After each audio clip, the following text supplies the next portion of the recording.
कैसे हो सब। Welcome on to the channel. चलिए फ्रेंड्स, ओएसएच एक्ट की सीरीज को कंटिन्यू करते हैं। आज की इस पर्टिकुलर वीडियो में हम लोग डिस्कस करेंगे सेक्शन 21 से लेकर के सेक्शन नंबर 30। चलिए फिर शुरू करते हैं आज के टॉपिक को। सबसे पहले हम बात करेंगे सेक्शन 21 की। फ्रेंड्स, यहाँ पर ना सबसे पहला पॉइंट पता है क्या बोलता है? गवर्नमेंट क्या करती है? स्टेट या सेंट्रल गवर्नमेंट का काम होता है सेफ्टी एंड हेल्थ के रिलेटेड डाटा को कलेक्ट करना। मतलब कि जैसे जो कंपनीज होती है या एस्टैब्लिशमेंट्स होते हैं, वहाँ पर वर्कर्स को डिसीज हो रही है, इंजरीज हो रही हैं, एस्टैब्लिशमेंट्स में एक्सीडेंट्स हो रहे हैं या अनसेफ कंडीशंस हैं, तो वो इस तरह के सारे डाटा को क्या करती है? गवर्नमेंट कलेक्ट करती है, उन्हें कंपाइल करती है, एनालाइज करती है। But why? जरूरत क्या है इसकी? सो दैट ये देखा जा सके इस डाटा को कलेक्ट करके गवर्नमेंट कि फ्यूचर में और कैसे बेटर तरीके से हम सेफ्टी कंडीशंस बना सकते हैं, सेफ्टी रूल्स एंड पॉलिसीज बना सकते हैं। दैट्स वाई ही गवर्नमेंट पहले ये सारे डाटा को कलेक्ट करती है, उसके बाद एनालाइज करके ये देखते हैं कि अब और बेटर कैसे हम कुछ कर सकते हैं वर्कर्स की सेफ्टी के लिए। आई होप पहला point clear. Second point friends यहाँ पे बात करता है कि गवर्नमेंट क्या करती है? ऑनलाइन पोर्टल, ऑनलाइन डाटाबेस बनाती है। अब इस ऑनलाइन पोर्टल में होगा क्या? यहाँ पर ना फ्रेंड्स वो वाले वर्कर्स जो इंटर स्टेट माइग्रेंट वर्कर्स होते हैं, जैसे अगर मैं आपको बोल लूँ कि कोई वर्कर यूपी से दिल्ली आया है काम करने के लिए या बिहार से महाराष्ट्र आया है काम करने के लिए, तो ये हो जाते हैं इंटर स्टेट माइग्रेंट वर्कर्स जो एक स्टेट से दूसरे स्टेट में काम करने के लिए जाते हैं। तो इस तरह के जो वर्कर्स होंगे ना, वो अपने आप को रजिस्टर करवाएंगे इस ऑनलाइन पोर्टल में। अब यहाँ पर फ्रेंड्स जरूरी नहीं है कि अगर मान लो पिंकू है, वो अपने कॉन्ट्रैक्टर के भरोसे पे रहे कि उसका जो कॉन्ट्रैक्टर है अब वो इस पोर्टल में उसका नाम रजिस्टर करवाए। यहाँ पर ना पिंकू खुद से, मतलब वहां पे जो वर्कर है इस पोर्टल में खुद से भी अपने सेल्फ डिक्लेरेशन के बेसिस पे अपना आधार कार्ड वेरीफाई करवा करके वो इस पोर्टल में अपना नाम रजिस्टर करवा सकता है। लेकिन पिंकू क्यों इस ऑनलाइन पोर्टल में नाम रजिस्टर करवा रहा है? यस, क्योंकि वो एक स्टेट से दूसरे स्टेट में जा रहा है काम करने के लिए। इतना पॉइंट क्लियर हुआ?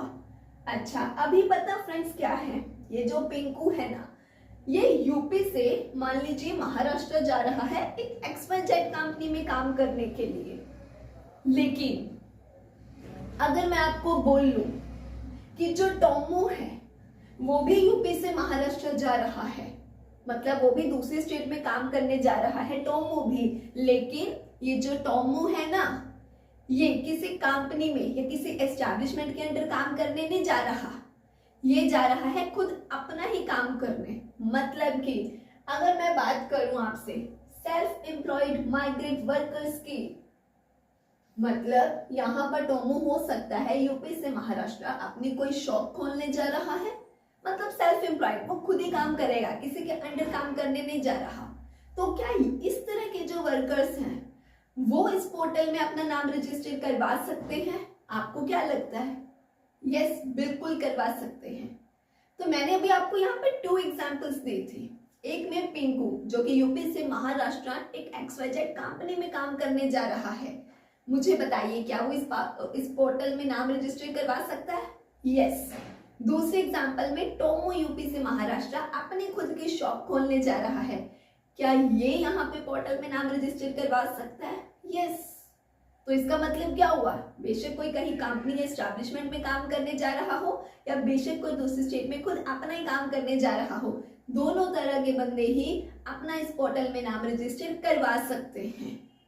अब मुझे फिर से एक बात बताइए, क्या जरूरी है कि जो पिंकू है वो किसी कॉन्ट्रैक्टर या किसी का देखे कि कौन कब मेरा नाम रजिस्टर करवाएगा? क्या पिंकू खुद से रजिस्टर करवा सकता है? यस, बिल्कुल। इतने पॉइंट्स क्लियर? अभी हमने ये समझ लिया कि पोर्टल में इनको अपना नाम रजिस्टर करवाना होता है, लेकिन क्यों? जरूरत क्या है? ये गवर्नमेंट ने पोर्टल बनाया तो बनाया क्यों है? गवर्नमेंट क्यों जानना चाहती है कि कौन से लोग एक स्टेट से दूसरे स्टेट काम करने जा रहे हैं? गवर्नमेंट कहती हमें पता होना चाहिए, लेकिन वर्कर पूछते हैं ठीक है हम अपना नाम तो पोर्टल में रजिस्टर करवा देंगे, लेकिन इसका फायदा क्या है? तो फ्रेंड्स फायदा ये है कि जो वर्कर्स अपना नाम पोर्टल में रजिस्टर करवा देते हैं ना, उनको ये कुछ बेनिफिट्स मिलते हैं। लाइक गवर्नमेंट की जो भी स्कीम्स बनाई होती हैं उन पर लागू हो जाती हैं। अब नो डाउट गवर्नमेंट जो स्कीम बनाएगी उनके फायदे के लिए तो बनाएगी। उनको गवर्नमेंट की तरफ से इंश्योरेंस, मेडिकल हेल्प, इमरजेंसी में सपोर्ट मिल जाती है, या फिर एक्सीडेंट कॉम्पनसेशन मिल जाता है। तो इस तरह के कुछ बेनिफिट्स मिल जाते हैं, तभी ये वर्कर्स अपना नाम इस ऑनलाइन पोर्टल में रजिस्टर करवाते हैं। सो आई होप आपको ये सेक्शन के ये दोनों पॉइंट्स क्लियर हो गए। Good, now let's talk about section 22। Friends section 22 का सब सेक्शन 1 पता है क्या कहता है?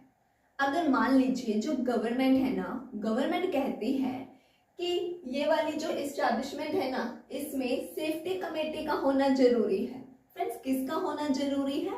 सेफ्टी कमेटी का होना जरूरी है। तो क्या अब ये जो एस्टैब्लिशमेंट है ये सेफ्टी कमेटी बनाएगी? यस, क्योंकि ऊपर से ऑर्डर है।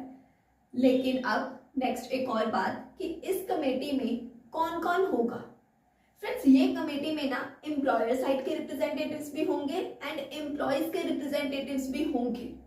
अच्छा, अगर मैं आपको बोल लूं कि इस कमेटी में ना 4 मेंबर्स मतलब 4 मेंबर्स ना एम्प्लॉयर साइड के हैं एंड 3 मेंबर्स वर्कर साइड के हैं, क्या ये ठीक रहेगा? एम्प्लॉयर्स के 4 हैं, एम्प्लॉय साइड के 3 हैं, क्या ये सही है? नो, क्योंकि इंपॉर्टेंट पॉइंट क्या बोलता है कि वर्कर साइड के जो रिप्रेजेंटेटिव्स हैं वो एम्प्लॉयर साइड से कम नहीं हो सकते। अगर इधर 4 है ना तो कम से कम इधर भी फिर 4 मेंबर्स होने चाहिए। समझ गए? तो ये इंपॉर्टेंट पॉइंट था, आप याद रखना। Subsection 1 clear. अब ना हम इसके सबसेक्शन 2 की बात करते हैं। फ्रेंड्स सबसेक्शन 2 बोलता है कि कुछ बड़ी बड़ी फैक्ट्रीज या कुछ कंस्ट्रक्शन साइट्स के लिए ना गवर्नमेंट क्या कर सकती है? सेफ्टी ऑफिसर को रखना कंपल्सरी कर सकती है। हाँ जी, कि सेफ्टी ऑफिसर होना मैंडेटरी है। अगर मान लीजिए एक फैक्ट्री है और उसमें 500 या उससे ज्यादा वर्कर्स हैं, तो डैट मीन्स यहाँ पर अब इनको सेफ्टी ऑफिसर रखना कंपल्सरी है। ऐसे ही अगर कोई हजार्डियस फैक्ट्री है, मतलब यहाँ पे डेंजरस वाले काम होते हैं, तो ऐसे वाली फैक्ट्री में भी ना अगर 250 प्लस वर्कर्स हैं तो इनके लिए भी सेफ्टी ऑफिसर अपॉइंट करना कंपल्सरी। अगर मैं एक कंस्ट्रक्शन साइट की बात करूं एंड वहां पर भी 250 प्लस वर्कर्स हैं तो सेम बात। ऐसे ही अगर माइन की बात करूं, माइंस में भी अगर 100 प्लस वर्कर्स हैं तो फिर हाँ जी आप समझ चुके हो कि ये अगर बात बन जाती है इस तरह से, इतने वर्कर्स हो जाते हैं तो डैट मीन्स वहां पर सेफ्टी ऑफिसर होना कंपल्सरी होगा। अब ये सेफ्टी ऑफिसर की जो क्वालिफिकेशन होगी ना वो गवर्नमेंट के रूल्स के हिसाब से ही होगी। गवर्नमेंट ने जो रूल्स बनाए हुए हैं अगर उसके अकॉर्डिंगली उसकी क्वालिफिकेशन है, वो क्वालिफाइड है, तो उसको सेफ्टी ऑफिसर रखा जा सकता है। अब ये सेफ्टी ऑफिसर लेकिन क्या, कौन है, क्या करेगा? ये सेफ्टी ऑफिसर फ्रेंड्स एक तरह का ट्रेंड ऑफिसर होता है। इसका मेनली काम पता क्या रहेगा कि फैक्ट्रीज में या कंस्ट्रक्शन साइट्स पे या माइंस पे ये लोग ये ध्यान रखते हैं कि जो भी सेफ्टी के रिलेटेड रूल्स हैं वो फॉलो हो जाए, एक्सीडेंट्स कम से कम होए, प्रॉपर ट्रेनिंग दे, इंस्पेक्शन करना प्रॉपर सारा, ये सब काम इस सेफ्टी ऑफिसर का होएगा। आई होप दोनों sub section clear. Good, let's talk about section 23। मुझे एक बात बताइए, आप अपने क्लासरूम में बैठे हैं, इमेजिन करिए आप जिस क्लास में बैठे हो ना वहां के बेंचेस टूटे फूटे पड़े हैं, लाइटिंग प्रॉपर नहीं है, वेंटिलेशन सिस्टम तो ओए भाई पूछो ही मत, ड्रिंकिंग फैसिलिटी नहीं है, आपकी क्लास में इधर उधर कचरा बिखरा पड़ा है। ऐसा क्लासरूम एनवायरनमेंट चाहिए आपको? नहीं ना। तो आपको क्या लगता है इस तरह का वर्किंग एनवायरनमेंट एक वर्कर डिजर्व करता है क्या? नहीं ना। इसीलिए तो इसका सबसेक्शन 1 एक जनरल बात बोलता है। वो ये कहता है कि जो एम्प्लॉयर होते हैं ना उनका ये फर्ज बनता है कि वो अपने वर्कर्स को सेफ, हेल्दी एंड एक अच्छा वर्किंग एनवायरनमेंट प्रोवाइड करे। मतलब कि वर्कर्स के सेफ्टी के लिए, उनकी अच्छी हेल्थ के लिए एक प्रॉपर वर्किंग एनवायरनमेंट के रिगार्डिंग सेंट्रल गवर्नमेंट ने जो भी रूल्स बनाए होते हैं ना कहते एम्प्लॉयर की जिम्मेवारी बनती है कि वो उन्हें अच्छे से फॉलो करे। अब वही सबसेक्शन 2 हमें बताता है कि वो क्या ही फैसिलिटीज हैं जो एक एम्प्लॉयर को प्रोवाइड करनी जरूरी है अपने वर्कर्स को। उसमें सबसे पहला पॉइंट आ जाता है क्लीनिनेस एंड हाइजीन से रिलेटेड। यार आपको एक ऐसे रूम में काम करने को बिठा दिया गया है जहाँ पे कचरा कचरा बिखरा पड़ा है, वो पानी की क्या काईसी नहीं जम जाती वो हुई पड़ी है। ऐसे रूम में आप बैठना चाहोगे जहाँ धूल मिट्टी उड़ रही हो? नो, क्योंकि ये तो बीमारी लाने वाला सीन हो बन जाएगा। तो इसीलिए ही सबसे पहला क्या है, क्लीनिनेस एंड हाइजीन का ध्यान रखना। सेकेंड पॉइंट वेंटिलेशन से रिलेटेड, इसके ना बेस्ट एग्जांपल मेरे दिमाग में आ रही है। अगर मुझे बात बताइए, आप किचन में काम कर रहे हो, अगर मान लीजिए आप किचन में परोठा या परोठी कुछ भी बना रहे हैं, जब उसके ऊपर लगता है ना वो घी, जब वो लग रहा हो, एग्जॉस्ट ना हो, तो वो धुएं से कितना बुरा हाल होगा। इसीलिए तो वेंटिलेशन सिस्टम का होना जरूरी होता है, एग्जॉस्ट का होना जरूरी होता है। अगर आप एक रूम में भी हो, अच्छा उसमें भी कोई विंडो कुछ नहीं, बिल्कुल बंद रूम है, तो कितनी घुटन होगी। बैठा जाएगा ऐसे रूम में, अच्छे से सांस ली जाएगी नहीं। दैट्स व्हाई वेंटिलेशन सिस्टम भी बहुत जरूरी है। ऐसे ही नेक्स्ट पॉइंट आ जाता है डस्ट गैस फ्यूम्स। ये भी वही बात हो गई कि अगर आपकी ठीक है, आपको कोई ऐसा काम है जिसकी वजह से बहुत डस्ट उड़ती है, तो यार उस डस्ट को निकालने का कहते हैं प्रॉपर सिस्टम भी तो होना चाहिए। ये थोड़ी ना कि उसी धूल मिट्टी में खुद बस पड़े रहो सारा दिन, वो तो फिर अपने आप को अस्थमा या इस तरह की कोई बीमारी करवाने वाला काम बन जाएगा, राइट। नेक्स्ट बात होती है ह्यूमिडिटी। ह्यूमिडिटी भी वही बात, अगर मैं आपको बोल लूं कि घुटन वाला कमरा है, नहीं रह पाओगे यार वहां पे, इसलिए प्रॉपर कूलिंग सिस्टम का अरेंजमेंट होना चाहिए। नेक्स्ट पॉइंट बात करता है ड्रिंकिंग वाटर। नो डाउट एक proper safe drinking water facilities होनी चाहिए। ये नहीं गंदा पानी, नहीं नहीं नहीं, क्लीन ड्रिंकिंग वाटर अरेंजमेंट होना चाहिए। और ये भी नहीं है कि आपकी फैक्ट्री इतनी बड़ी है और उसमें एक ही वाटर कूलर है, नहीं, आपके फैक्ट्री के वर्कर्स के हिसाब से कितने वर्कर्स हैं, कितनी बड़ी फैक्ट्री है, उस हिसाब से पानी उतना अरेंजमेंट होना भी चाहिए। समझ गए। नेक्स्ट आ जाता है ओवर क्राउडिंग। एक रूम में फ्रेंड्स 10 जन के काम करने की जगह है, उसमें आप 50 जन खड़े कर दो, तो मुझे बताओ कैसे काम होगा। तो बस इसीलिए ओवर क्राउडिंग अवॉइड करनी चाहिए। पहले उस तरह से रूम अरेंज करो, पहले सारा सिस्टम उस तरह से अरेंज करो कि ओवर क्राउडिंग ना हो, हर कोई अपना काम अपने प्रॉपर स्पेस में खड़ा रह के कर सके। एंड आप ये भी जानते ही होंगे कि अगर मैं यहाँ खड़ी हूँ, अगर मेरे साथ का एम्प्लॉय है, तो कम से कम मेरे एक आर्म जितना तो यार डिस्टेंस होना चाहिए। ये नहीं मैं भी मशीन पे काम कर रही हूँ, इधर से उसकी कोनी लग रही है, इधर से इधर कोनी लग रही है, ऐसा नहीं होना चाहिए, ठीक है। Next lighting. अब मुझे बताओ, इस रूम में अंधेरा होता है, क्या आपको मैं दिख रही होती कि कौन पढ़ा रहा है? नहीं ना, तो लाइटिंग भी प्रॉपर होनी चाहिए। समझ गए, मतलब इतनी भी कम रोशनी ना हो कि बंदे की आंखों की रोशनी खुद की कम पड़ जाए। जैसे हमें ये भी तो बोलते ना, अगर पढ़ाई भी करनी है तो प्रॉपर लाइटिंग में करो, वही बात। नेक्स्ट, ये जो वॉशरूम्स वगैरह हो गए, यूरिनल्स वगैरह हो गए, इनका भी प्रॉपर अरेंजमेंट होना चाहिए। एंड मोस्ट इंपॉर्टेंट, ये तो आप जानते हो, मेल्स एंड फीमेल्स के लिए अलग अलग अरेंजमेंट होनी चाहिए। Next, waste treatment.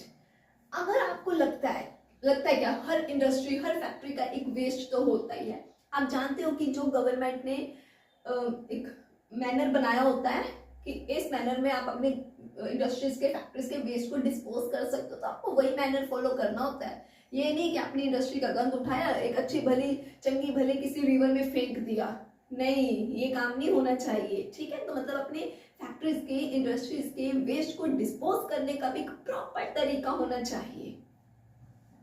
Next, other necessary arrangements. इनके अलावा भी, ये जो भी हमने पढ़ी है, इनके अलावा भी अगर गवर्नमेंट ने कुछ और भी बातें बोली हैं तो वो सभी फॉलो करनी जरूरी है। सो सिंपल है, तो बहुत section, I hope clear. Now let's talk about section 24। Friends, यहाँ पर ना अब वेलफेयर फैसिलिटीज की बात करी गई है। देखो, हमने सेक्शन 23 में भी फैसिलिटीज की ही बात करी है। वो कहीं ना कहीं बात थी एक वर्कर्स की सेफ्टी के लिए, उनके अच्छे हेल्थ के लिए। लाइक ड्रिंकिंग वाटर होना चाहिए, प्रॉपर वॉशरूम्स होने चाहिए, प्रॉपर वेंटिलेशन सिस्टम होना चाहिए, डिस्पोज को ट्रीट करने का प्रॉपर मैनर होना चाहिए, क्लीनिनेस, ये सब कुछ। तो सेक्शन 23 में हमने वर्कर की सेफ्टी एंड उनकी हेल्थ के रिलेटेड बात करी थी, ठीक है। सेक्शन 24 में भी फैसिलिटीज की बात करी जा रही है, कहीं ना कहीं उनके वेलफेयर से रिलेटेड कि उनके वेलफेयर के लिए कौन कौन सी फैसिलिटीज होनी चाहिए। नंबर 1 सबसेक्शन में हम लोग फ्रेंड्स बेसिक वेलफेयर फैसिलिटीज समझेंगे। सबसेक्शन 2 में हम और एक्स्ट्रा वेलफेयर फैसिलिटीज की बात समझेंगे। सबसेक्शन 3 में हम लोग क्रच फैसिलिटी के बारे में समझेंगे। सबसे पहले सबसेक्शन 1 में जो बेसिक वेलफेयर फैसिलिटीज बताई गई है ना, चलिए उन्हें देखते हैं। इसमें बोला गया है वॉशिंग फैसिलिटी होनी चाहिए। वॉशिंग मतलब कपड़े धोने हैं, ठीक है। तो मेल और फीमेल्स के लिए अलग से अरेंजमेंट्स होनी चाहिए। अगर उनके काम करते वक्त कपड़े हैं गंदे हो गए हैं जब, तो उनको साफ करने का अरेंजमेंट होना चाहिए। नेक्स्ट पॉइंट यहाँ पे बात करता है bathing place and local room. Bathing place तो आप समझ ही गए कि मेल्स एंड फीमेल्स के लिए सेपरेटली बाथिंग का भी अरेंजमेंट होना चाहिए। अब एक बात सुनो, मेरी बात समझो। जैसे कि अगर मान लो मैं वर्कर हूँ और मैं मशीन पे काम कर रही थी, वो मशीनरी का काम कुछ इस तरह का था, या मशीनरी पे ला लो या फिर कोई लेबर वर्कर है फ्रेंड्स, जो लोग बहुत धूल मिट्टी में काम कर रहे हैं, मुझे बताइए। देसी लैंग्वेज की एग्जांपल ही समझो। पिंकू है, पिंकू धूल मिट्टी वाले काम में काम कर रहा था, मतलब उसका काम ऐसा है जिसमें बहुत धूल मिट्टी सी होती है। पिंकू ना उस धूल मिट्टी में खुद ही गंदा हो चुका है, तो क्या वो बिल्कुल वैसे ही गंदा हुआ पहले अपने घर जाएगा, घर जा करके फिर नहाएगा? का मतलब वो अपने फैक्ट्री से घर ऐसे गंदा मंदा ही जाएगा? नहीं। तो इसीलिए बाथिंग फैसिलिटी होनी चाहिए कि यही वो अपना नहा धो के अच्छे से अपने घर पे जाए। समझ गए? नेक्स्ट, वेट क्लोथ्स मतलब अपने कपड़े आपके इस वक्त गीले हैं तो उनको कहीं सुखाने का अरेंजमेंट होना चाहिए, ठीक। या आपको पता होगा कि कुछ वर्कर्स क्या करते हैं कि वो पहन के कुछ और कपड़े आते हैं अपने, ठीक है, उसके बाद वो अपने काम के अकॉर्डिंगली अपने कपड़े चेंज करते हैं, अपनी यूनिफॉर्म मान लो पहनते हैं। तो अभी जो वो घर से पहले कपड़े पहन करके आए थे वो कहाँ रखने हैं, तो वो रखने का एक अरेंजमेंट हो।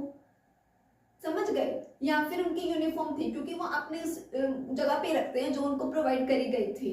अब अगर वो काम करते वक्त गंदी हो गई है तो उसको धोना है, तो ओके कहाँ रखना है, तो ये सब अरेंजमेंट्स होने चाहिए। अब नेक्स्ट पॉइंट बात करते हैं सिटिंग अरेंजमेंट के रिलेटेड। अच्छा, एक ना पिंकू है फ्रेंड्स, उसका काम ना कंप्यूटर पे करने का है। अब नो डाउट उसको तो चेयर दी ही होगी, वो तो बैठ करके काम कर रहा होगा, तो उसको वो जो चेयर प्रोवाइड करी है ना वो अच्छी होनी चाहिए, कंफर्ट होके वो वहां पे बैठ सके, ठीक। दूसरा टोमो है वर्कर, उसका काम स्टैंडिंग का ही है, मतलब खड़े रह के काम करने का ही, उसको बेचारे को बैठने को नहीं मिलता है, उसका काम ऐसा है कि उसे खड़े रहना पड़ेगा। तो अब ये तो नहीं है कि बेचारे का काम खड़े रहने का, तो बस सारा दिन वो खड़ा ही रहे, बंदे की पीठ दुख जाती है यार, खड़े खड़े लेग्स दुखने लग जाती हैं। तो इसीलिए उसके लिए भी सिटिंग अरेंजमेंट होना चाहिए कि जब उसका रेस्ट टाइम आता है ना बीच में अपने काम के, सो डैट तब वो वहां पे प्रॉपरली अपना बैठ करके अपनी पीठ पर सीधी कर सके। समझ गए? अब नेक्स्ट पॉइंट बात कैंटीन की करता है।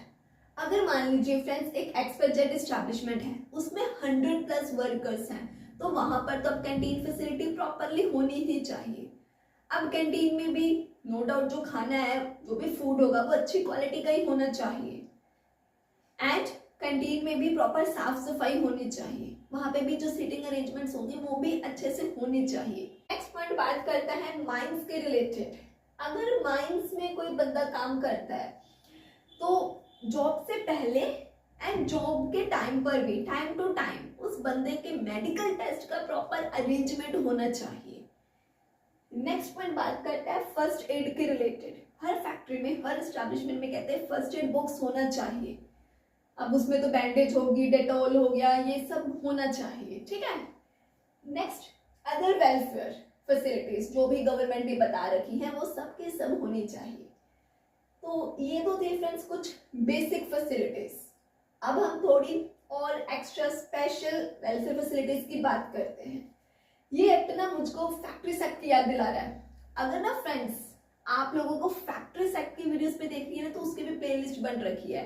और एक बात, अगर आपने ऑलरेडी वो वीडियो देख रखी है तो ठीक है, लेकिन जिन स्टूडेंट्स ने नहीं देखी ना, तो फैक्ट्री सेक्टर जब हमने समझा था ना फ्रेंड्स, तो उसको तो निमोनिक्स बना बना के मैंने इतना इंटरेस्टिंग प्लेलिस्ट पूरी बनाई है ना। अगर आपने नहीं वो वीडियोस देखी ना तो जरूर देख लेना, वो स्किप मत करना, ठीक है। चलिए अब हम एक्स्ट्रा वेलफेयर फैसिलिटीज की बात करते हैं। इसमें फ्रेंड्स बोला गया है एम्बुलेंस रूम के बारे में।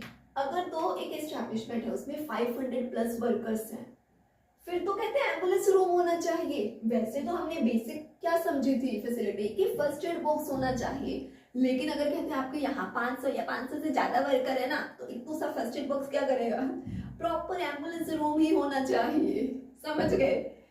नेक्स्ट बात आती है मोटर ट्रांसपोर्ट वर्कर्स की। अब ये कौन होते हैं, जैसे ड्राइवर्स, कंडक्टर्स, ठीक। तो इन लोगों के लिए भी मेडिकल फैसिलिटी होनी चाहिए, प्रॉपर यूनिफॉर्म होनी चाहिए, समझ गए।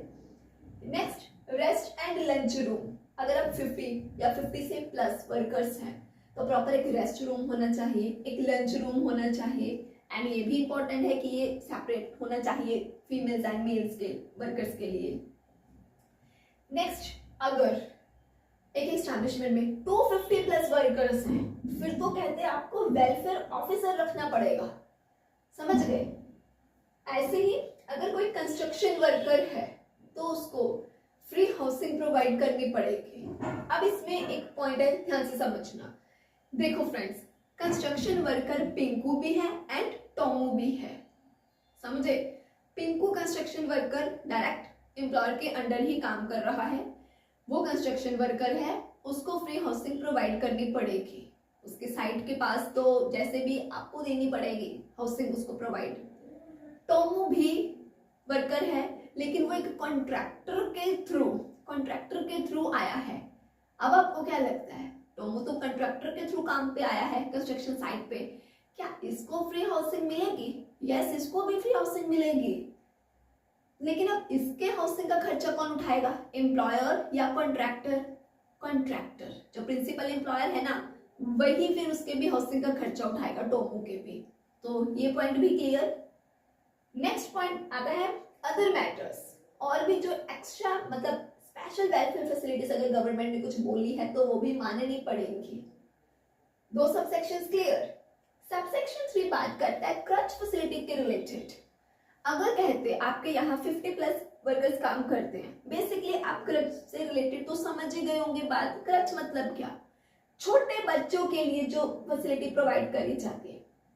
अगर मान लीजिए मिसिस पिंकी का बच्चा है जो कि XYZ फैक्ट्री में काम करती है, मिसिस पिंकी, उनका बच्चा अभी 4 साल का है।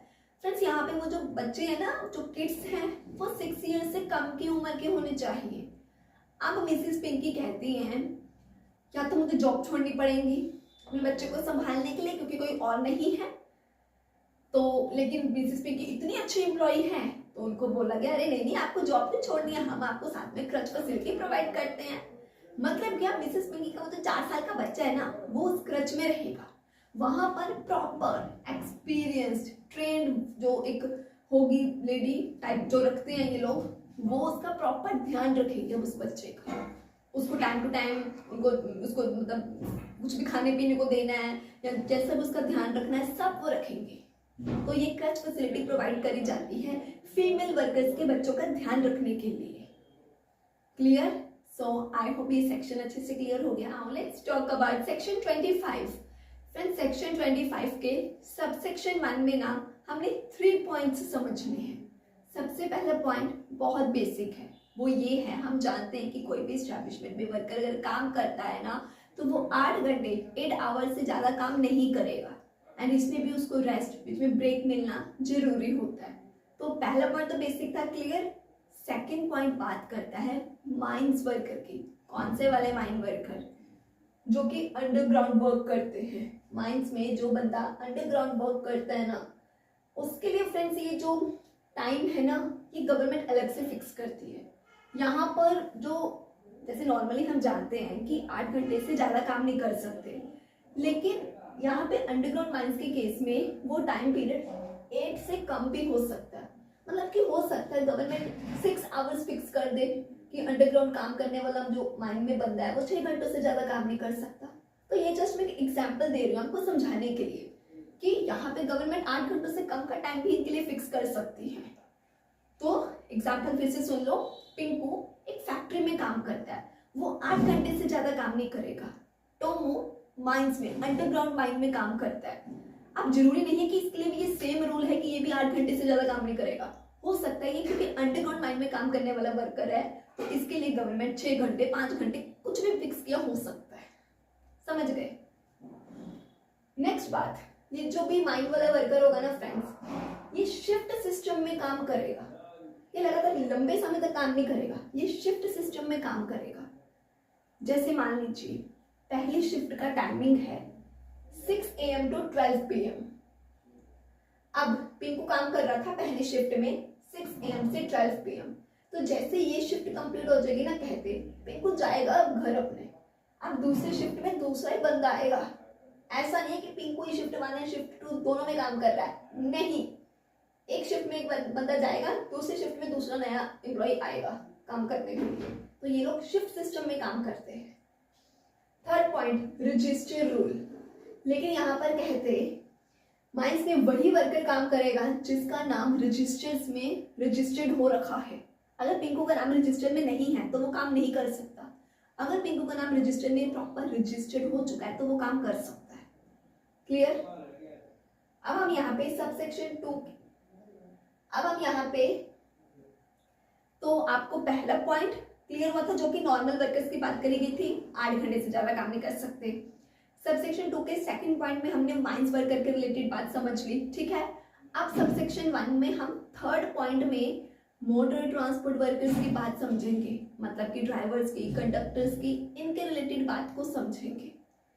फ्रेंड्स, यूजुअली मैं अगर आपको बोल लूँ तो जो ड्राइवर्स हो गए, इन लोगों को वर्किंग आवर्स में हम कौन सा टाइम इंक्लूड करते हैं? हमारे अकॉर्डिंगली जितना टाइम इन्होंने अपनी गाड़ी चलाई वो इनके वर्किंग आवर्स हैं, ऐसा यूजुअली माना जाता है ना। लेकिन ये पॉइंट पता क्या कहता है कि इनके वर्किंग आवर्स सिर्फ और सिर्फ जब इन्होंने गाड़ी चलाई ना वही टाइम नहीं है। इसके अलावा अगर ये लोग टिकट बनाते हैं, कैश लेते देते हैं, रिपेयर करते हैं अपने कार को या अपनी गाड़ी को वॉश करते हैं, सामान लोडिंग अनलोडिंग करते हैं, तो ये सब कुछ भी इनके वर्किंग आवर्स में ही इंक्लूड होता है। ये सब भी इनका काम ही माना जाता है। समझ गए? एंड एक और बात, अगर इन ड्राइवर्स ने शॉर्ट टाइम वेट करा है, 15 मिनट से कम वेट करा है ना, तो उसको भी वर्किंग आवर ही समझते हैं। तो इस पॉइंट में कोई कंफ्यूजन तो नहीं? क्लियर हो गया ना? गुड। अब हम इसके सबसेक्शन 2 को समझते हैं। तो फ्रेंड्स, आपको सबसेक्शन 1 के तीनों पॉइंट्स क्लियर तो हो गए ना? हाँ, आप सबसेक्शन 2 समझना ध्यान से। सबसेक्शन 2 ना बात करता है वर्किंग जर्नलिस्ट की। ये कौन होते हैं वर्किंग जर्नलिस्ट? रिपोर्टर्स, मीडिया वाले लोग जो होते हैं ना, उनके लिए बोला गया ये। तो किनके लिए? जर्नलिस्ट, वर्किंग जर्नलिस्ट, रिपोर्टर्स, ये जो मीडिया वाले लोग होते हैं उनकी बात हो रही है। ये लोग कहते 4 वीक्स में 144 आवर्स से ज्यादा काम नहीं करेंगे। एंड अगर ये 7 दिन काम कर रहे हैं ना, तो 7 डेज में 24 आवर्स का रेस्ट तो इनको मिलेगा ही मिलेगा। मतलब कि सीधी बात बोलूं तो 7 दिनों में 1 दिन की छुट्टी तो बनती है। एंड 4 वीक्स में याद रखना 144 आवर्स से ज्यादा काम ये लोग नहीं करेंगे। तो सबसेक्शन 2 में इतना ही था। बात करते हैं सबसेक्शन 3 की। अब फ्रेंड्स, ये जो सबसेक्शन 3 है ना, इसमें हम लोग लीव के रिलेटेड और उसके पैसे के रिलेटेड समझेंगे। लेकिन ये जो लीव एंड उसके रिलेटेड पैसे की हम अभी बात समझने जा रहे हैं ना, याद रखना ये कौन से वाले वर्कर्स के लिए है। नंबर 1, एक तो ये वर्किंग जर्नलिस्ट के लिए है, दूसरा सेल्स प्रमोशन वाले जो मार्केटिंग सेल्स वगैरह में होते हैं।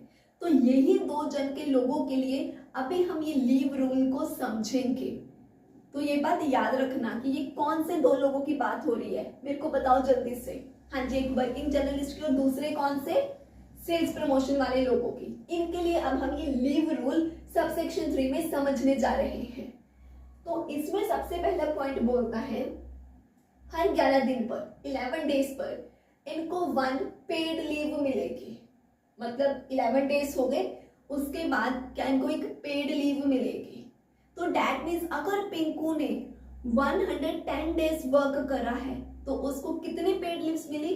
10 पेड लीव्स मिली। तो बेसिकली आपको ये याद रखना है कि हर 11 दिन पर एक पेड लीव इनको मिलेगी। अब बी पॉइंट बोलता है एक्यूमुलेशन। ये लोग अपनी लीव को एक्यूमुलेट कर सकते हैं। समझो बात को। 2025 में पिंकू की मान लीजिए 3-4 लीव्स पेंडिंग रह गई है, तो वो अपनी लीव्स को नेक्स्ट ईयर 2026 में ऐड करवा सकता है। ये तो जस्ट 3-4 लीव्स की बात थी।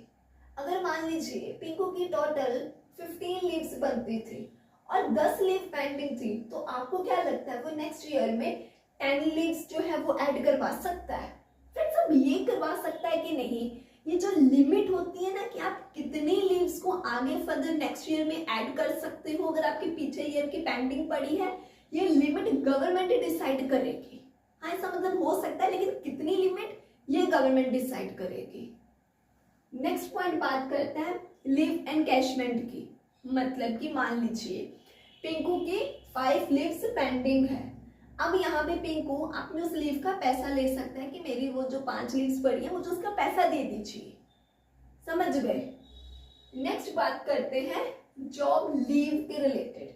अब देखो फ्रेंड्स, कोई भी इंसान जो जॉब छोड़ता है, 2 ही कारण होते हैं। या तो सामने से मतलब खुद से ही रिजाइन दे दिया, या आपको आपके एम्प्लॉयर ने जॉब से निकाल दिया। मतलब या तो रिजाइन करा गया या आपको बाहर निकाल दिया गया। दोनों ही केसेस में आप लोग अपनी लीव का पैसा कहते ले सकते हैं। मतलब जितनी लीव पेंडिंग रहेगी ना उसका पैसा लिया जा सकता है। अब यहाँ पे नेक्स्ट लास्ट पॉइंट बात करता है डेथ केस के बारे में। अगर मिस्टर ए एक वर्कर है, उनकी मान लीजिए 3 लीव्स पेंडिंग है, बट अनफॉर्चुनेटली उनकी डेथ हो गई, तो वो 3 लीव्स, क्योंकि तो पेड लीव्स होती हैं, पैसा तो मिलेगा, फिर किसको मिलेगा? हाँ जी, उनके फैमिली को मिलेगा। ये वाले पॉइंट्स भी क्लियर? तो सबसेक्शन 3 क्लियर हो गया ना फ्रेंड्स? लीव रूल अच्छे से क्लियर हो गया? ठीक है। अब सबसेक्शन 4 में हम लोग बहुत सिंपल है, इसमें बस अडोलसेंट वर्कर से रिलेटेड बात करी गई है। अडोलसेंट वर्कर्स कौन होते हैं? हाँ जी, जो 18 साल से कम की उम्र के होते हैं। तो ये वाले वर्कर्स के लिए ना जो रूल्स है ना फ्रेंड्स, चाइल्ड एंड अडोलसेंट जो एक्ट होता है ना, उसमें जो भी इनके लिए रूल्स बताए गए होते हैं ना, वो फॉलो किए जाते हैं। सो सिंपल था ये भी section. I hope clear. Now let's talk about section 26। Friends, section 26 में भी ना हमने 3 सब सेक्शन समझने हैं। सबसे पहला सबसेक्शन बोलता है क्या कि हफ्ते में मतलब 7 डेज में एक छुट्टी तो बनती है। स्कूल में भी आप 7 के 7 डेज नहीं जाते हो, संडे ऑफ मिलता ही है। तो बस यहाँ पर सबसे पहला यही बोला गया है कि आपको एक वीक में कम से कम एक हॉलीडे तो बनती है, एक वीकली हॉलीडे तो बनती है। क्यों? रेस्ट के लिए। लेकिन ये बात थी फ्रेंड्स नॉर्मल वर्कर्स की। अगर मैं बात करूं वही मोटर ट्रांसपोर्ट वर्कर्स की, मतलब ड्राइवर्स वगैरह ये लोगों की, यहाँ पर ये बात थोड़ी अलग हो जाती है। कैसे? एग्जाम्पल ध्यान से सुनना। पिंकू एक फैक्ट्री में काम करता है। पिंकू को मान लीजिए वो डाटा ऑपरेटिंग का काम करता है, ठीक है। अब पिंकू 7 डेज वर्क नहीं करेगा, एक संडे उसको ऑफ मिलेगा ही मिलेगा, मतलब कोई भी एक दिन ऑफ मिलेगा ही मिलेगा। टोमो जो है वो ड्राइवर है, वो मोटर ट्रांसपोर्ट वर्कर है। ये मतलब आप वीक में एक छुट्टी दोगे ही दोगे, ये रूल अब टोमो के ऊपर अप्लाई नहीं होगा। तो आपको क्या लगता है ड्राइवर लोगों को रेस्ट नहीं चाहिए क्या? चाहिए, लेकिन इनके लिए रूल थोड़ा सा अलग है जो आपको याद रखना है। ये जो आपको ट्रिक है याद करवाने की। गाड़ी कैसे चलाते हैं? ऐसे हमारी 10 की 10 फिंगर्स यूज हो रही हैं, तो इट मीन्स ड्राइवर लोगों को 10 दिन से ज्यादा कंटिन्यूसली वर्क आप नहीं करवा सकते हो। मतलब 10 दिन बाद इनके लिए भी एक रेस्ट डे, एक छुट्टी बनती ही बनती है। क्लियर हुआ? याद रह जाएगा ऐसे छोटी से निमोनिक से? ठीक है। तो सबसेक्शन 1 क्लियर हो गया ना? एक नॉर्मल वर्कर है तो 7 डेज में कोई एक दिन मतलब आप 6 दिन से ज्यादा काम नहीं करवा सकते। ड्राइवर्स वगैरह की इनकी बात करूं तो 10 दिन से ज्यादा काम नहीं इनसे कंटिन्यूसली करवाया जा सकता। नेक्स्ट पॉइंट यहाँ पे बात करता है, मतलब नेक्स्ट सबसेक्शन गवर्नमेंट एक्सेप्शन के रिलेटेड। अगर मान लीजिए फ्रेंड्स इमरजेंसी का केस है, तो आपको लगता है इमरजेंसी में भी वहां पर छुट्टी दिखाई देगी? आप लोग वैसे संडे को हम छुट्टी मनाते हैं, लेकिन जब एग्जाम सर पर हो तब हम ये तो नहीं कहते संडे है नो पढ़ाई नहीं, एग्जाम है पढ़ना पड़ेगा। क्यों तब संडे ऑफ क्यों नहीं? क्योंकि वो इमरजेंसी की सिचुएशन है। ऐसे ही फैक्ट्रीज में, एस्टैब्लिशमेंट्स में भी इमरजेंसी के केस में गवर्नमेंट ये बोल सकती है मतलब कि यहाँ पे अभी वीकली हॉलीडे कुछ नहीं चलेगी। समझ गए फ्रेंड्स? ठीक है, अब हम सबसेक्शन 3 की बात करते हैं। सबसेक्शन 3 यहाँ पर बोलता है, अगर गवर्नमेंट ने पहले ऐसा कर दिया था कि ठीक है जी आपको वीकली हॉलीडे वाला जो आपके ऊपर रूल अप्लाई हो रहा था वो भी हटाया गया इमरजेंसी की वजह से, अगर तो इसका मतलब क्या हुआ कि वो छुट्टी मारी गई यार। अब क्या बोलता है ये सबसेक्शन 3? तो ठीक है ना, फिर कंपनसेटरी हॉलीडे देनी पड़ेगी 2 महीने के अंदर अंदर। अगर मान लीजिए पिंकू को जो थी वो संडे छुट्टी होनी थी, लेकिन किसी इमरजेंसी की वजह से कम से कम 2 संडे क्या हुआ, पिंकू की 2 बार क्या हुआ, संडे उसका ऑफ ही नहीं गया, इमरजेंसी के चक्कर पे उसको काम पे आना ही पड़ा। दैट मीन्स मान लीजिए अभी मार्च का मंथ चल रहा है जब मैं ये रिकॉर्डिंग कर रही हूँ, तो मान लीजिए मार्च में पिंकू की 2 छुट्टी बेचारी गई, जाती लगी काम से, तो डैट मीन्स अब अप्रैल मई तक इन 2 महीनों के अंदर अंदर अब पिंकू के एम्प्लॉयर को उसे 2 कंपनसेटरी छुट्टियां देनी पड़ेगी। जो मार्च में उसकी रह गई थी ना, वो अब इधर देनी पड़ेगी उसको। तो ये होती है compensatory holiday. I hope friends आपको तीनों पॉइंट्स क्लियर। मेरे साथ जल्दी से रिपीट कर लो। सबसे पहला सबसेक्शन क्या बोलता था कि नॉर्मली वर्कर को आप 6 दिन से ज्यादा काम नहीं करवा सकते, वीक में 1 छुट्टी बनती है। इसी के साथ इसका एक और पॉइंट जो मॉडर्न ट्रांसपोर्ट वर्कर्स के लिए क्या कहता था, हाँ जी, कि 10 डेज से ज्यादा इनसे कंटिन्यू काम नहीं करवाया जा सकता, इनकी भी फिर 10 दिन के बाद 1 छुट्टी बनती है। ठीक है, सबसेक्शन 2 क्या बोलता था फ्रेंड्स? हाँ जी, इमरजेंसी के केस में गवर्नमेंट बोल सकती है कि ये वीकली हॉलीडे वाला काम नहीं, मतलब नो छुट्टी। ठीक है, सबसेक्शन 3 क्या बोलता था? हाँ जी, कि अगर पहले किसी इमरजेंसी की वजह से वर्कर की छुट्टी रह गई थी तो अगले 2 महीने के अंदर अंदर उसको किसी और दिन वो छुट्टी दी जाए, सो डैट उसकी उस छुट्टी की भरपाई हो सके ना छुट्टी की, इसलिए उसको कंपनसेटरी हॉलीडे बोलते हैं। आई होप अब कोई कंफ्यूजन नहीं होगी, क्लियर हो गया? Good. Now let's talk about section 27। Friends ये सेक्शन पता क्या कहता है? अगर मान लीजिए डेली बेसिस पे 8 आवर्स फिक्स है एंड आप उस टाइम पीरियड से ज्यादा टाइम अपने वर्कर से काम करवा रहे हो, मतलब ओवर टाइम, या वीकली बेसिस पे जितना टाइम पीरियड फिक्स होता है कि इतने घंटे ही मैक्सिमम काम एक हफ्ते में करवाया जा सकता है, उससे ज्यादा घंटे आप वर्कर से काम करवाते हो, मतलब अगर डेली बेसिस या वीकली बेसिस पे मतलब देखा जाएगा कि आप वर्कर से ज्यादा ओवर टाइम करवाते हो अगर, तो कहते हैं आपको वर्कर को 2x डबल सैलरी देनी पड़ेगी। लेकिन ये ओवर टाइम कैलकुलेट किस बेसिस पे किया जाता है फ्रेंड्स? ये जो ओवर टाइम होता है ना, ये डेली बेसिस पे भी कैलकुलेट किया जा सकता है एंड वीकली बेसिस पे भी। अब हम जानते हैं वर्कर का बेनिफिट देखा जाएगा, फायदा देखा जाएगा कि उसको डेली बेसिस पे काउंट करके ज्यादा पैसा मिल रहा है ओवर टाइम का या वीकली बेसिस पे। जिस बेसिस पे ज्यादा पैसा बन जाएगा ना, उसी बेसिस के हिसाब से उसको पैसा मिलेगा ओवर टाइम का। जैसे मान लीजिए, जस्ट इमेजिन, मान करके चलिए कि हम जानते हैं कि 8 आवर से ज्यादा अगर एक बंदा एक दिन में काम करता है तो वो ओवर टाइम माना जाता है। अब मान करके चलिए कि पिंकू से ना एक दिन में इन्होंने 2 घंटे 2 आवर एक्स्ट्रा वर्क करवाया है, तो डैट मीन्स डेली बेसिस पे पिंकू का जो ओवर टाइम कैलकुलेट होगा वो 2 आवर के बेसिस पे होगा। अब जरा इमेजिन करिए, अगर हम वीकली बेसिस पे देख रहे हैं तो वो टोटल मान करके चलिए 8 आवर बन रहे हैं। मुझे आप लोग बताइए, अगर हम डेली बेसिस पे ओवर टाइम कैलकुलेट कर रहे हैं तो 2 आवर के बेसिस पे बन रहा है। अगर हम वीकली बेसिस देख रहे हैं तो 8 आवर्स बन रहे हैं। आपको क्या लगता है पिंकू को डेली और वीकली किस बेसिस पे ओवर टाइम का पैसा ज्यादा बन रहा है? ऑफ कोर्स वीकली बेसिस पे, क्योंकि वीकली बेसिस पे 8 घंटे आ रहे हैं। इसीलिए इसीलिए हम तो बेनिफिट देखेंगे कि किधर ज्यादा बन रहा है, तो जिधर ज्यादा बेनिफिट बन रहा है ना उसके बेसिस पर ही क्या किया जाएगा, पिंकू को ओवरटाइम के वेजेस एंड उसके जो भी बनते हैं वो प्रोवाइड किए जाएंगे। अब इसका सबसे पहला प्रोविजन पता क्या बोलता है फ्रेंड्स, वो ये बोलता है कि आप किसी भी एम्प्लॉय से जबरदस्ती ओवरटाइम नहीं करवा सकते हो। अगर पिंकू का एम्प्लॉयर उसको बोलता है ओ पिंकू बेटा आज आपको 2 घंटे एक्स्ट्रा काम करना पड़ेगा, पिंकू बोलता है सॉरी बॉस मैं नहीं कर सकता, बॉस ज्यादा से ज्यादा उसको प्यार से 1 बार बनाएगा 2 बार बनाएगा, जबरदस्ती चल फिर तू सुनता नहीं चल काम कर, ये नहीं होगा। मतलब आप जबरदस्ती किसी को फोर्स करके ओवरटाइम नहीं करवा सकते हो। क्लियर।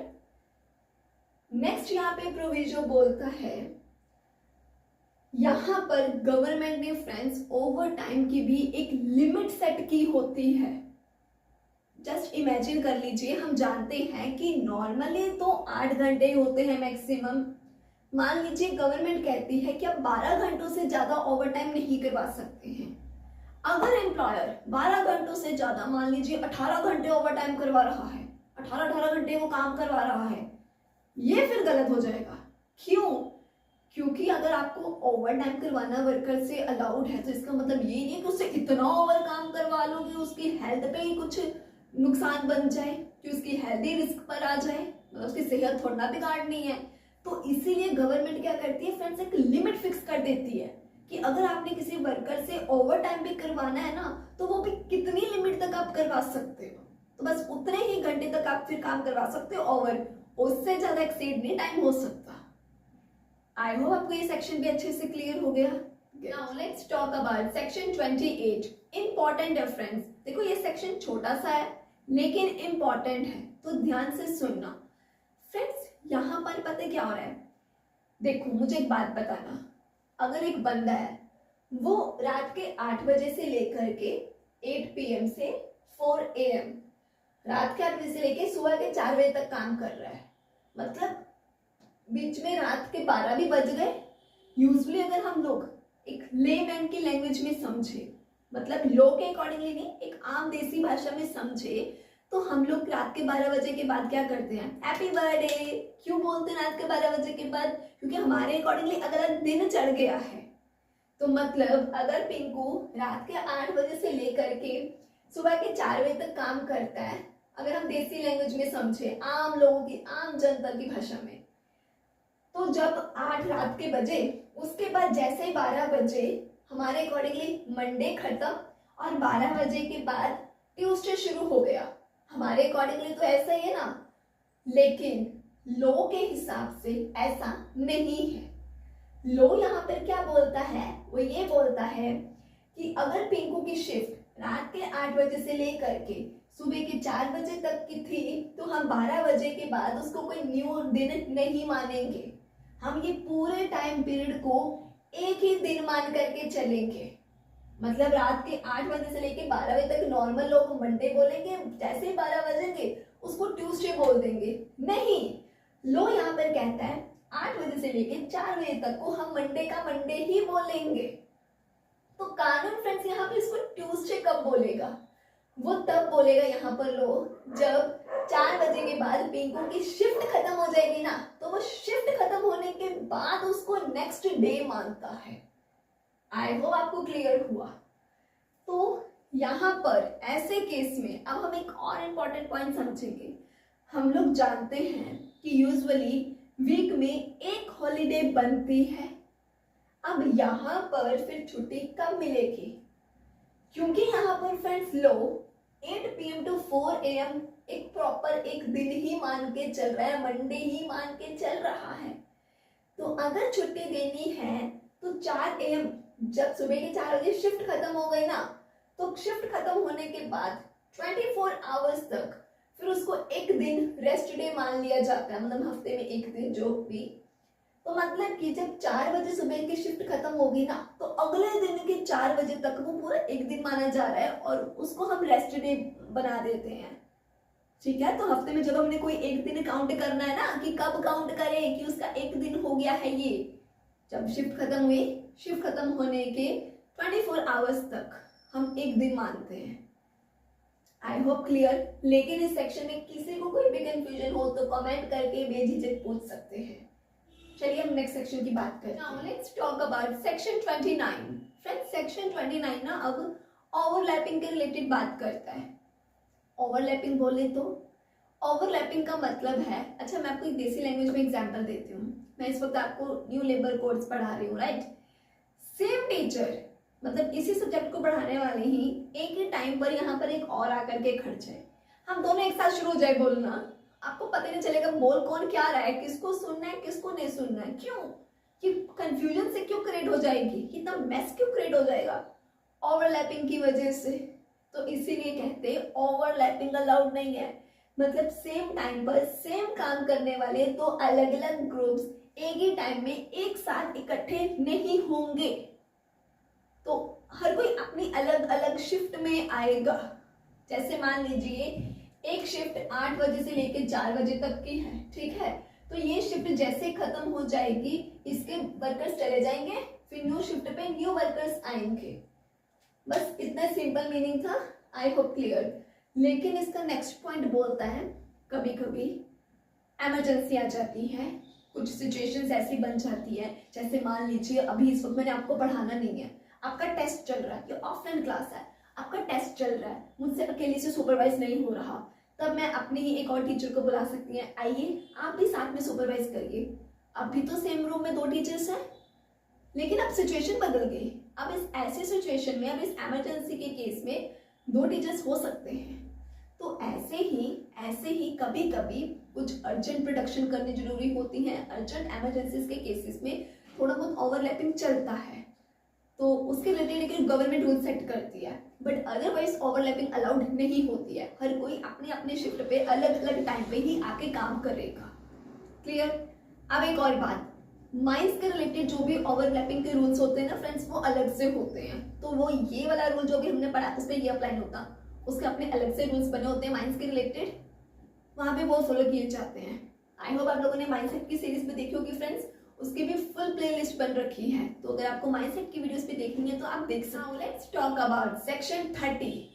फ्रेंड्स पिंकू है, वो एक जगह 9 to 5 काम कर आया है, मतलब सुबह के 9 बजे से लेकर के शाम के 5 बजे तक पिंकू ने काम कर लिया है। एक जगह वो ये काम कर चुका है, प्रॉपर अपनी ड्यूटी परफॉर्म कर चुका है। 5 बजे उसके काम खत्म होता है, 6 बजे ही वो दूसरी जगह काम करना चाहता है, वो नहीं कर पाएगा, डबल वर्क अलाउड नहीं है। तो यहाँ पर अब कम से कम पिंकू को, देखो सुबह के 9 बजे काम शुरू करा था ना, अब कम से कम कहते रात के 9 बजे से पहले वो कहीं अब और जाकर के काम नहीं कर सकता है, डबल वर्क अलाउड नहीं है। क्यों? ताकि उसको प्रॉपर रेस्ट मिल सके, उसकी बॉडी ओवर वर्क के चक्कर में खराब ना हो जाए, मतलब उसकी हेल्थ ना बिगड़ जाए। तो बस यहाँ पे यही है कि फिर आपको कम से कम 12 घंटे तक रेस्ट करना पड़ेगा, उसके बाद ही जाइए कहीं और अगर काम करना है तो। Clear? So my dear friends, I hope आपको आज का टॉपिक अच्छे से क्लियर हो गया ना। तो मिलते हैं अपकमिंग वीडियो में, तब तक के लिए bye bye, take care, happy learning.